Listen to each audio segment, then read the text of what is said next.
네, 오늘 말씀의 제목은 정죄가 아닌 회복의 하나님이란 말씀으로 함께 나누도록 하겠습니다. 로마서 8장 1절 말씀 함께 읽겠습니다. 그러므로 이제 그리스도 예수 안에 있는 자에게는 결코 정죄함이 없나니. 네, 이 말씀을 혹시 정말 믿으십니까? 그러므로 이제 그리스도 예수 안에 있는 자에게는 이제는 정죄함이 없어라고 선포하셨어요. 선언을 하셨습니다. 그런데 우리가 사실은 많은 정죄 가운데 있고 다른 사람을 정죄하는 건 금방 드러나요. 내 스스로도 내가 왜 이렇게 사람을 정죄하지? 근데 가장 어려운 부분이 뭐냐면 나를 정죄하는 것에 대해서는 많이 잘 모르고 지나가는 것들이 많다라는 것입니다. 하지만 오늘 말씀에 의하면 예수 그리스도께서 십자가의 죽으심으로 단번에 이루신 것이 바로 뭐냐면 그리스도 예수 안에 있는 자에게는 이제 정죄함이 없다라고 선포를 하시고 쇠사슬을 딱 끊어주셨는데 우리가 여전히 종노릇하는 것처럼 그 쇠사슬을 스스로 묶고 있다는 것이죠.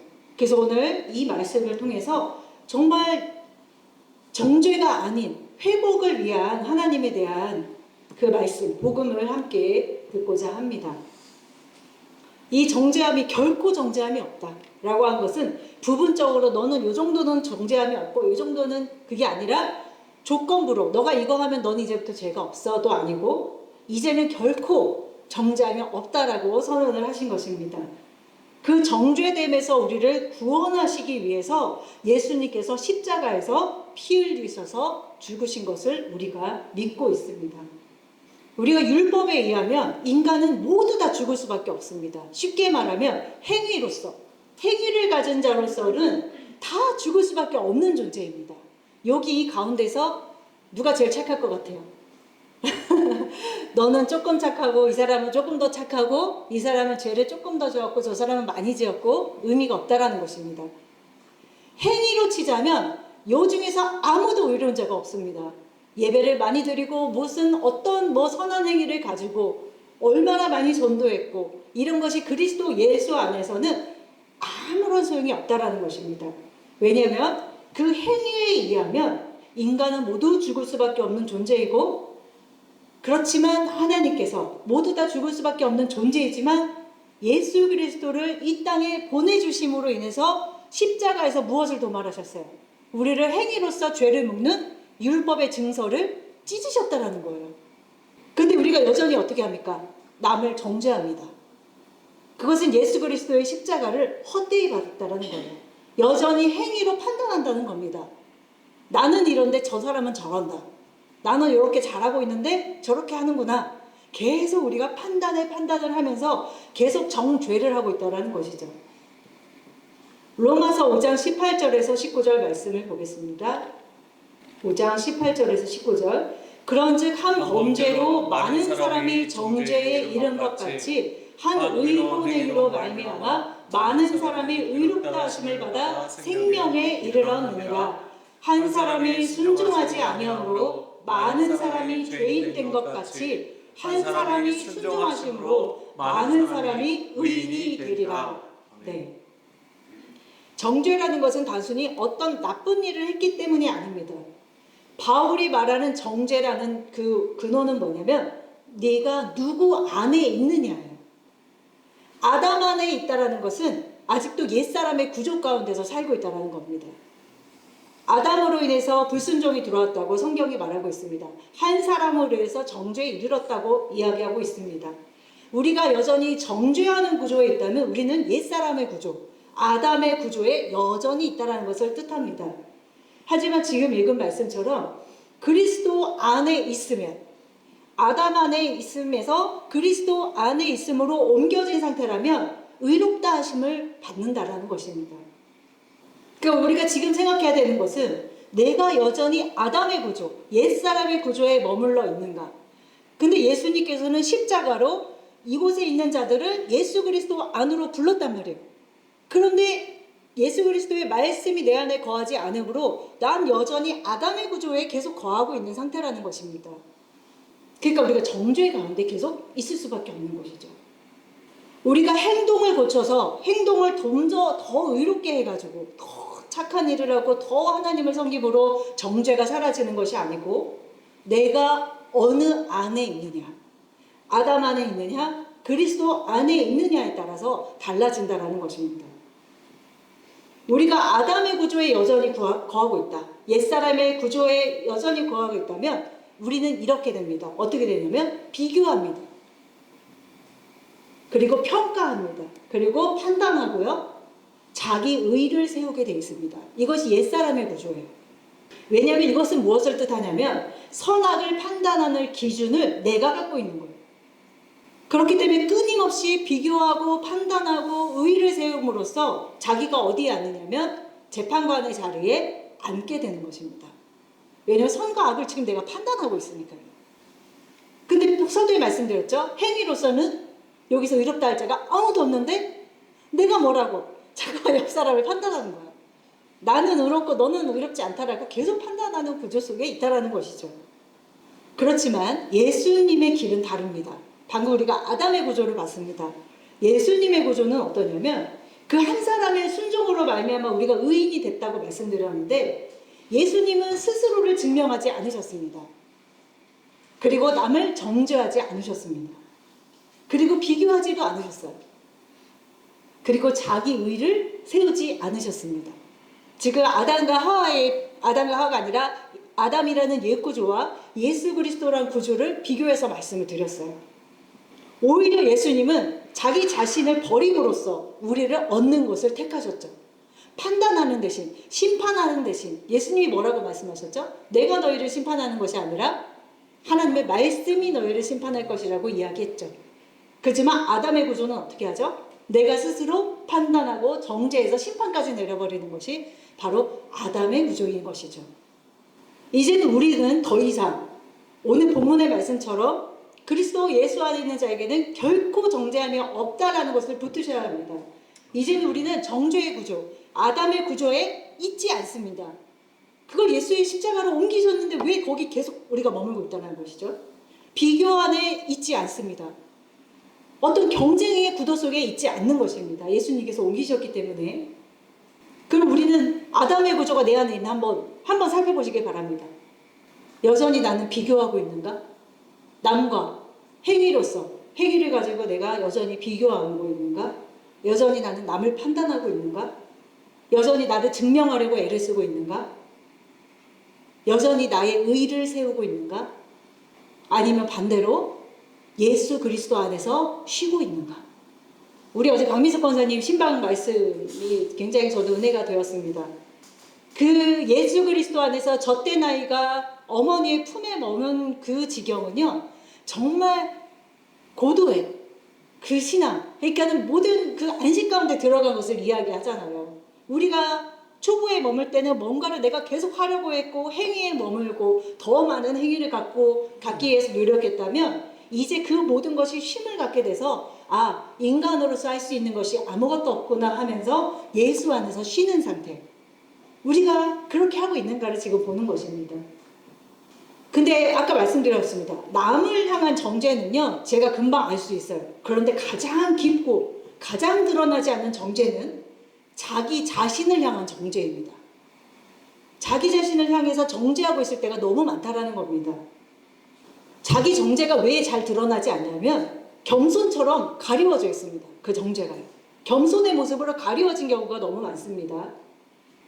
이렇게 이야기할 수 있어요. 제가 문제예요. 다 제 잘못입니다.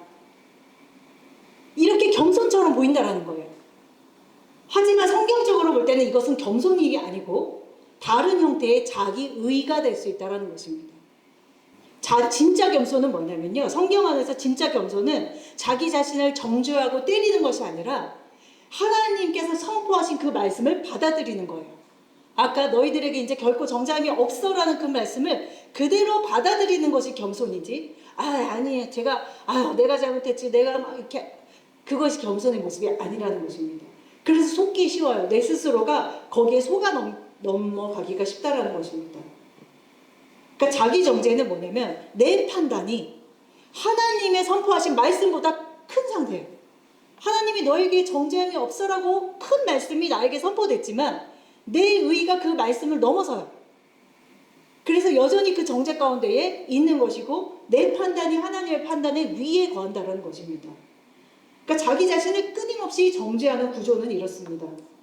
하나님이 너를 의롭게 하셔도 내가 나를 보기에 용납할 수가 없는 거야. 하나님이 너를 의롭다고 선포하셨는데도 여전히 정죄 가운데 있는 거예요. 그것은 다시 말하면 하나님보다 내가 더 나를 잘 알지. 하나님이 너는 이제 의로워했는데 아휴 하나님이 뭘 아셔. 내가 나를 아는데 이렇게 되어버리는 거예요.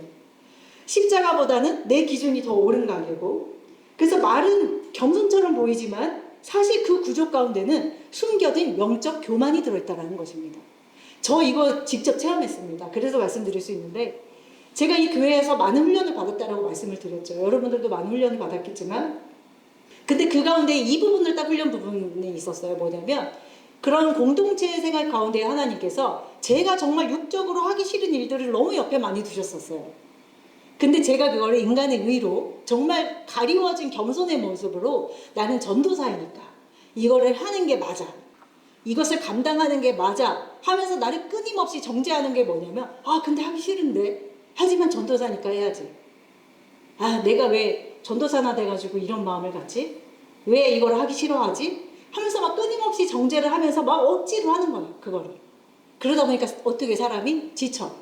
그리고 불평 불만이 생겨. 그리고 비판하게 돼. 점점 정죄의 구렁텅이로 점점 더 들어가는 거예요.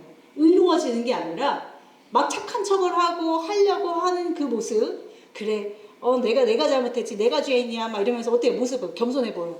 왜? 다 내가 잘못이라고 하니까.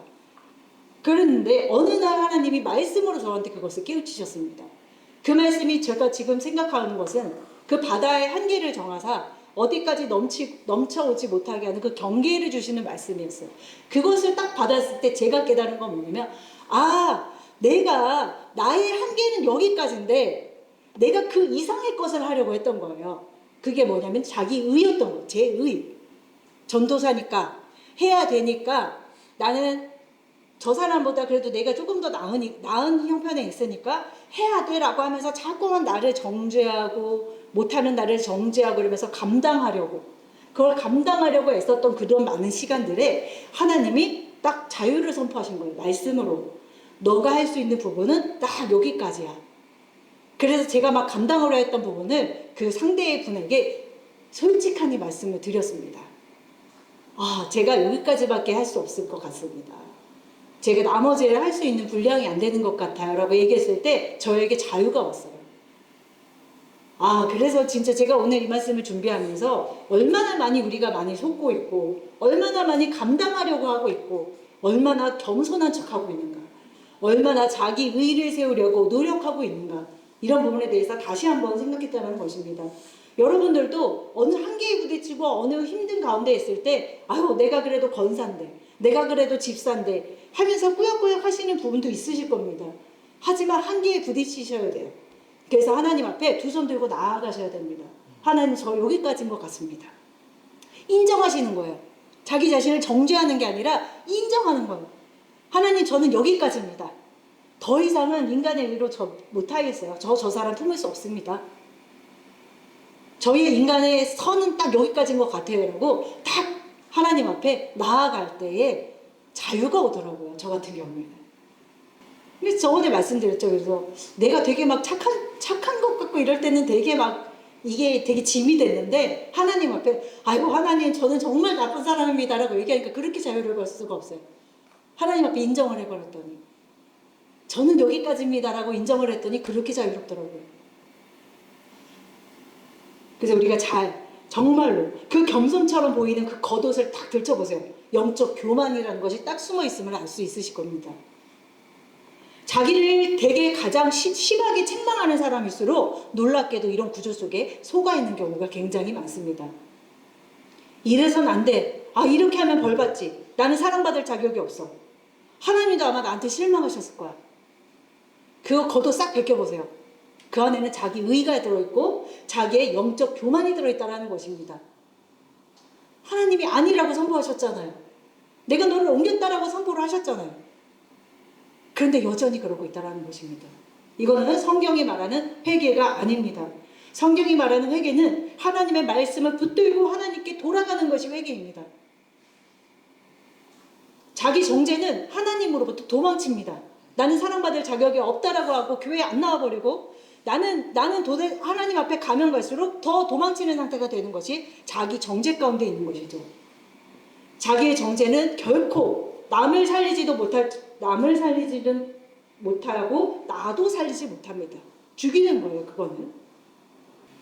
그래서 기도로부터 도망치게 되고 말씀이 부담으로 느껴지고 예배 가운데 나오는 말씀으로도 막 죄책감에 묶이게 되고요.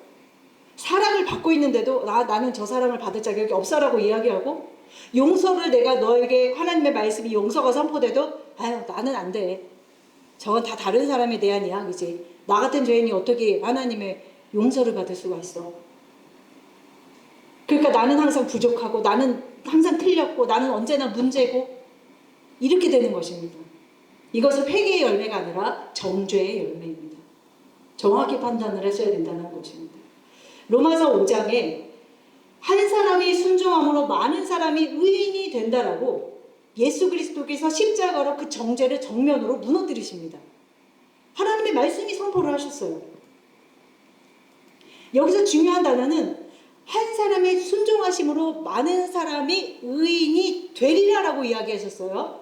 너가 노력으로 되는 거 아니고 너가 어떤 공적을 행해서 쌓아서 되는 것도 아니야. 뭐냐면 순종하신 예수 그리스도가 우리 안에 계시면 믿음으로 계신 그 예수 그리스도가 우리 안에 계시면 우리가 믿음으로 살게 되는 거고 순종하게 된다라는 것입니다.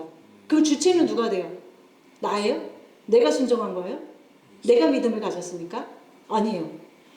예수 그리스도가 주체가 되는 거예요. 네. 순종하신 예수 그리스도, 그 믿음의 주체이신 예수 그리스도, 사랑의 주체이신 예수 그리스도가 내 안에 오므로 그리스도가 나타나는 것이 신앙인 것이지 내가 노력해서 순종하고 내가 노력을 하고 막 뭘 하고 그거는 주체가 누구예요? 나예요, 나. 그러니까 계속 정죄하는 거예요. 내가 이거밖에 못했다. 계속 정죄의 구조 속에 들어가면 된다는 것이죠. 자기의 정죄는 회개가 아닙니다. 은혜를 거부한 모습일 수도 있다는 것입니다. 영적 교만이라는 것을 다시 한번 말씀을 드립니다. 골로새서 2장 13절에서 14절 말씀. 우리를 그와 함께 살리시고 죄송해요. 다시 읽겠습니다. 13절 2장 13 네네.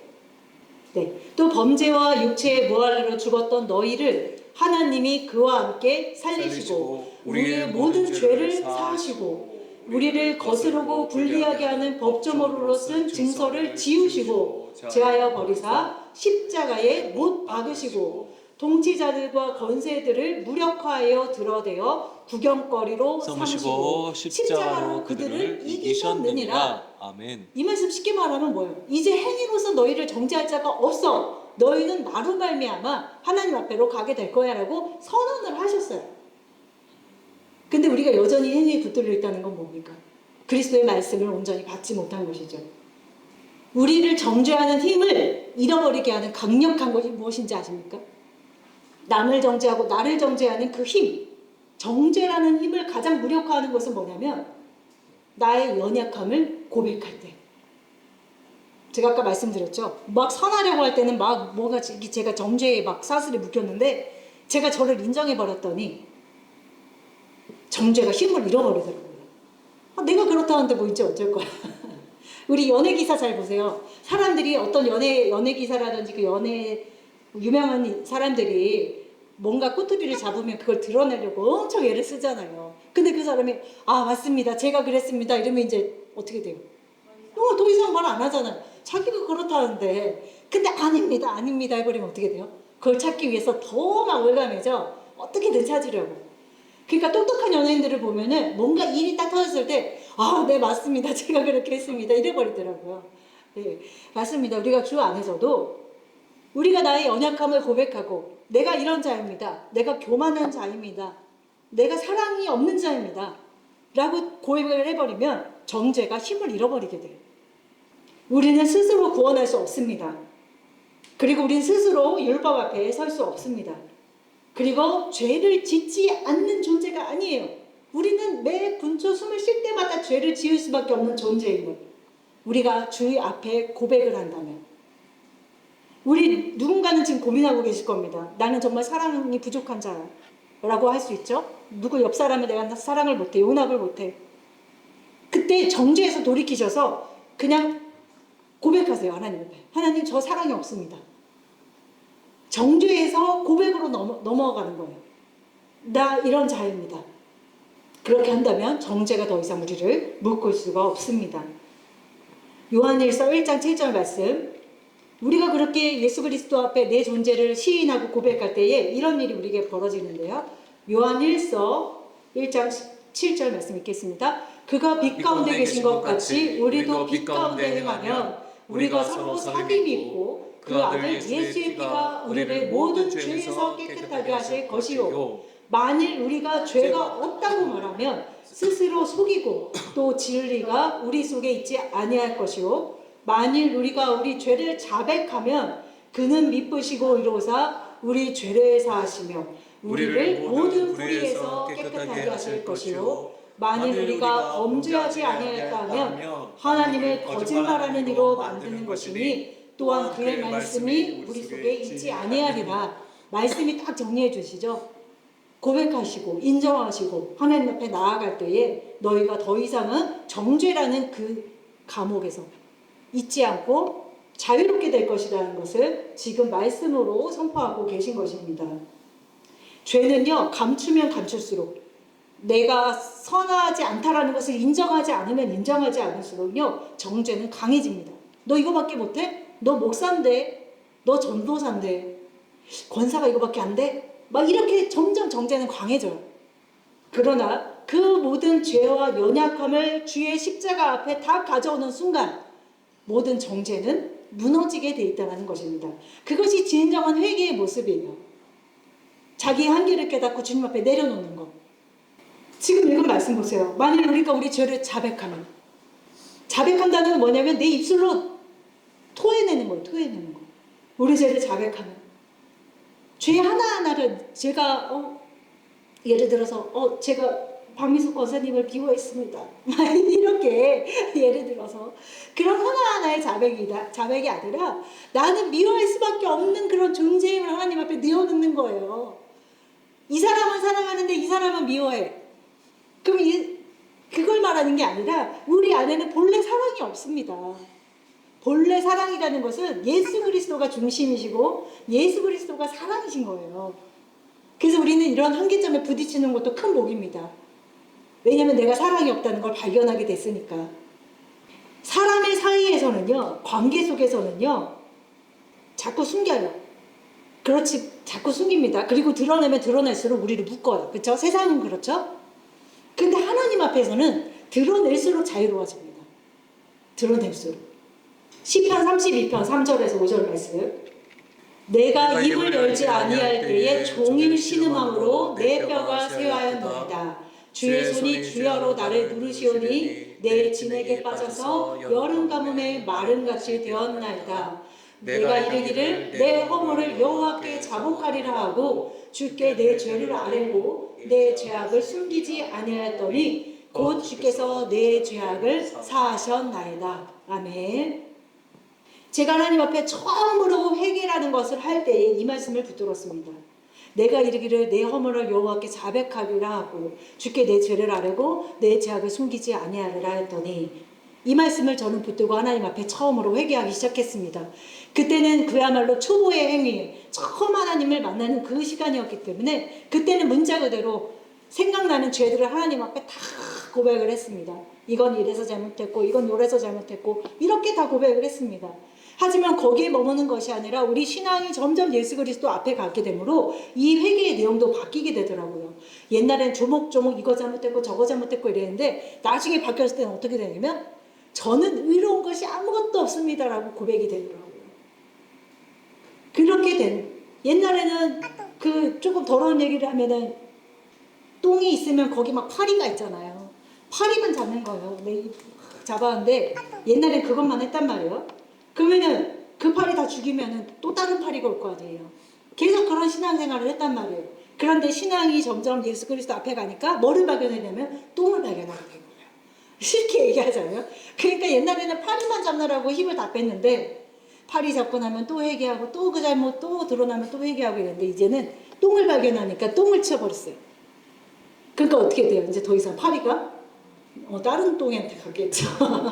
너무 좀 더러운 예화를 들어서 죄송한데 마음에 아마 남으실 거예요. 너무 쉬운 예화라서. 그겁니다. 우리가 이제는 파리만 잡다가 힘 빼는 거에서 더 이제 지나오셔서 가장 근본적이고 가장 숨어있는 그 근원을 빼셔야 된다는 거예요. 나를 정죄한 가운데 가두는 그 자기의 의 교만함, 그거를 이제 드러내시기를 원하신다는 것입니다. 에스겔서 3장 11절 말씀, 33장. 에스겔서 33장. 너는 그들에게 말하라. 주여의 말씀이니라. 나의 쌈을 두고 맹세하노니 나는 악인이 죽는 것을 기뻐하지 아니하고 악인이 그의 길에서 돌이켜 떠나 사는 것을 기뻐하노라. 이스라엘 족속아 돌이키고 돌이키라. 계속 읽어주세요. 그 너희 악한 길에서 떠나라. 어찌 죽고자 하느냐 하셨다 하라. 네, 아멘. 하나님은요, 악인이 죽는 것을 기뻐하는 분이 아니십니다. 악인이 그의 길에서 돌이켜. 이것이 회개예요. 내가 가던 그런 의로운 행위로부터 돌이키는 것. 나를 인정하고 주의 얼굴을 바라는 것. 오늘 얼굴 얘기하셨죠. 그것을 하나님은 기뻐하신다라는 겁니다. 예레미야 3장 31절 말씀도 보겠습니다. 예레미야 애가 3장 31절. 이는 주께서 영원하도록 버리지 아니할 것이며 그가 비록 근심하게 하시나 그의 풍부한 인자하심을 따라 긍휼히 여길 것이다. 주께서 인생으로 고생하게 하시며 근심하게 하심은 본심이 아니시로다. 세상에 있는 모든 갇힌 자들을 발로 밟는 것과 지존자의 얼굴 앞에서 사람의 재판을 굳게 하는 것과 사람의 송사를 억울하게 하는 것은 다 주께서 기쁘게 보는 것이 아니로다. 맞습니다. 세상의 모든 갇힌 자들, 여전히 정죄 가운데 있는 자들, 재판을 굳게 하는 것, 이것이 다 정죄의 구조를 이야기하는 것이죠. 하지만 하나님께서 그들을 구원하시기 위해서는 인생으로 하여금 고생하게 하시고 근심하게 하시는 그 기간이 있다는 것입니다. 왜냐하면 그것이 오지 않으면 우리는 거기서 벗어날 수가 없어요. 발견할 수가 없습니다. 내 옆에 있는 사람을 통해서 어떤 환경을 통해서든지 그것이 드러나야 돼요. 예수님의 사역은요, 정죄가 아닌 회복이셨습니다. 오늘 간략하게 삭개오라는 인물을 통해서 그것을 보려고 합니다. 긴장하지 마세요. 길게 안 하겠습니다. 저도 졸려요. 누가복음 19장 1절 말씀. 예수께서 여리고로 들어가 지나가시더라. 삭개오라 이름하는 자가 있으니 세리장이요 또한 부자라 라고 이야기합니다. 세리장은 어떤 사람입니까? 세금을 거는 자. 예, 로마를 대신해서 세금을 걷던 유대인이었습니다. 그러니까 로마 제국이 이제 시켜서 유대인들한테서 세금을 걷는 일을 하다 보니까 미움을 받을 수밖에 없어요. 왜냐하면 로마 편에 서 있는 것이고 동족의 돈을 뜯어야 되고 이런 관계 속에 있기 때문에 사람들은 그를 배신자로 여겼다라는 거예요. 신앙적으로 보면 세리장은요, 성전에 들어갈 수 없습니다. 그리고 예배에 참여가 안 됩니다. 왜냐하면 죄인이었기 때문에. 종교적으로 보면요, 버림받은 사람이었어요. 세리장은. 삭개오는 그냥 세리도 아니고 뭐예요? 세리장이에요. 짱이 한마디로 말하면. 그러니까 죄인 취급이 굉장히 심했었어요. 종교적으로는 굉장히 배제된 삶을 사는 사람이었던 것이죠. 마태복음 9장 10절부터 한번 보겠습니다. 보세요. 예수께서 마태의 집에서 앉아 음식을 잡수실 때에 많은 세리와 죄인들이 와서 예수와 그의 제자들과 함께 앉았더니 바리새인들이 보고 그의 제자들에게 이르되 어찌하여 너희 선생은 세리와 죄인들과 함께 잡수시느냐. 예수께서 들으시고 이르시되 건강한 자에게는 의사가 쓸데없고 병든 자에게는 쓸데있느니라. 자, 보십시오. 이 말씀이 우리 가운데 거하지 않으면요, 다시 내려주세요. 10절부터. 지금 예수의 구조와 바리새인의 구조를 정확하게 보세요. 내 안에 예수의 구조에 있는가, 내가 바리새인의 구조, 옛사람의 구조에 있는가를 잘 보세요. 예수님께서 지금 누구와 밥을 먹고 있습니까? 세리와 죄인. 그러니까 세리와 죄인은 동급이었어요. 세리는 곧 죄인인 거예요. 지금 이들과 밥을 먹고 있는 장면을 누가 보게 되냐면 바리새인들이 봤다. 그러니까 내 안에서 본 거예요, 바리새인이. 그러니까 벌써 판단을 합니다. 뭐라고 합니까? 너희 선생은 선생이나 돼가지고 어떻게 세리와 죄인들하고 같이 밥을 먹냐? 이게 우리 안에 있다라는 겁니다. 우리 안에. 제가 아까 말씀드렸잖아요. 어떻게 전도사가 돼가지고 사람 하나 못 품고 내가 스스로 그렇게 할 수 있고 다른 사람이 또 저를 이렇게 정죄할 수 있죠? 예를 들자면 어떻게 죄인들과 함께 잡수시느냐라고 막 정죄를 하는 거예요. 그러니까 예수님의 말씀이 딱 선포하시잖아요. 뭐라고 합니까? 건강한 자에게는 의사가 쓸데없고 병든 자에게라 쓸데있다. 이 말씀이 우리 가운데 딱 새겨져요. 그럼 우린 더 이상 남을 판단하지 않습니다. 지금 바리새인들이 남을 판단하는 이유는 뭐냐면 자기가 병든 자라는 걸 모르기 때문에, 자기가 건강하다라고 생각하기 때문에 병들었다라고 손가락질 하는 거예요. 너는 병들었고 너는 죄인이야. 나는 그렇지 않아라는 그 구조 속에 있기 때문에 남을 계속 판단하는 거야. 어떻게 저거밖에 못해? 어떻게 저렇게 저지경으로 살아? 왜? 그렇게 말하는 자기가 더 병든 걸 모르기 때문에. 그 바리새인의 구조가 내 안에 있기 때문에 자꾸 행위로서 보여지는 것으로서 판단하고 정죄하고 있다는 것입니다. 이 예수님의 말씀이 얼마나 통쾌합니까? 딱 들으시고 건강한 자에게는 의사가 쓸데없고 병든 자에게는 쓸데있다라고 딱 말씀 선포 딱 하시잖아요. 그리고 마태복음 21장 31절 말씀, 그들 중에 누가 아버지의 뜻대로 하였느냐? 이르되 둘째 아들입니다. 예수께서 그들에게 이르시되 내가 진실로 너에게 이르노니 세리들과 창녀들이 너희보다 먼저 하나님 나라에 들어가리라. 이번에는 세리를 누가 동급으로 했습니까? 창녀.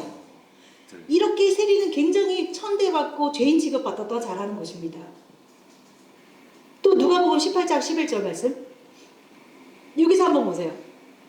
바리새인과 그렇지 않은 사람이 이제 구조를 아주 제대로 보여줍니다. 바리새인은 어떻게 합니까? 기도하여 이르되 하나님이여 나는 다른 사람들, 곧 토색, 불의, 간음을 하는 사람들과 같지 않습니다. 나는 저 세리와도 같지 아니함을 감사합니다. 얼마나 정말 교만과 자기가 의롭다고 하는 것과, 그러니까 남을 판단하는 거예요.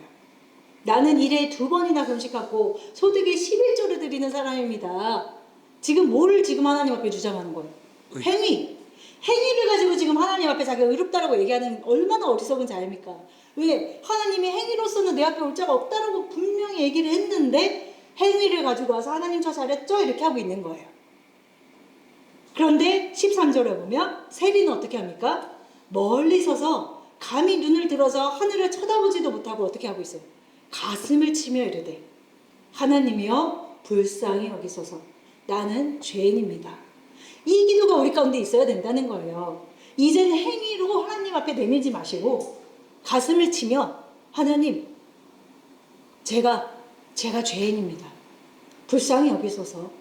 이 기도가 나한테 없으면 우리는 여전히 바리새인이고 여전히 옛구조에 있는 사람일 수밖에 없다라는 것입니다. 그리고 제가 그냥 빨리 말씀을 드리면 누가복음 15장 1절에도 이렇게 되어 있습니다. 세리와 죄인들이 예수의 말씀을 들으러 가까이 왔다라고 되어 있습니다. 그럴 때 바리새인들이 수군거립니다. 이 바리새인들의 구조가 참 우리 가운데 많아요. 수군거리고 귓속말하고 막 당지어가지고 야 너 들었냐 막 이렇게 하면서 야 저 사람이 죄인을 영접하고 음식을 같이 먹더라 야 이렇게 우리 가운데 그대로 있습니다. 지금 읽은 그 삭개오의 말씀에 세리장이고 또한 부자라고 했던 건 뭐냐면 벌써 그게 깔려 있는 거예요. 쟤는 죄인에다가 착취의 결과로 부자야 부자. 그렇게 돼 있는 것입니다.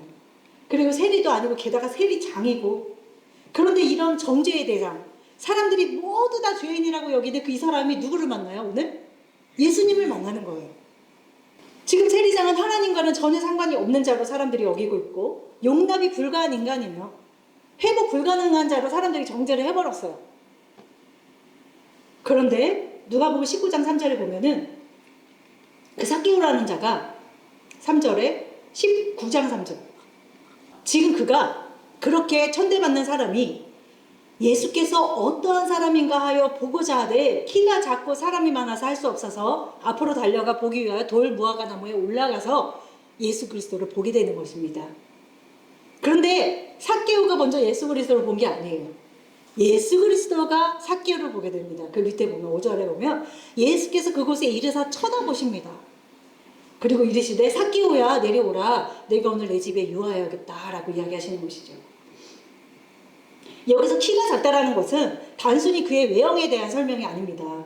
성경에서 작다, 낮다 이런 것은 그의 신분, 위치, 상태를 이야기하는 거예요.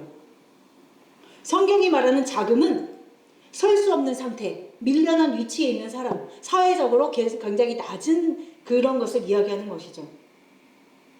삭개오는 세리장이었고 부자였고 권력도 있었습니다. 세상이 말할 때는 큰 자 같지만 그런데 성경은 굳이 말합니다. 키가 작아서 볼 수 없었다. 이 말의 핵심은 이 삭개오라는 자는 사람들 사이에서 굉장히 낮고 천하고 작은 자라는 뜻입니다. 설 수 없는 자. 근데 그가 키가 작아서 볼 수가 없었대요. 그것은 뭐냐면 그러니까 사람이 많아서 볼 수 없는 게 아니라 영적 상태를 이야기하고 있는 거예요. 그 삭개오의 영적 상태.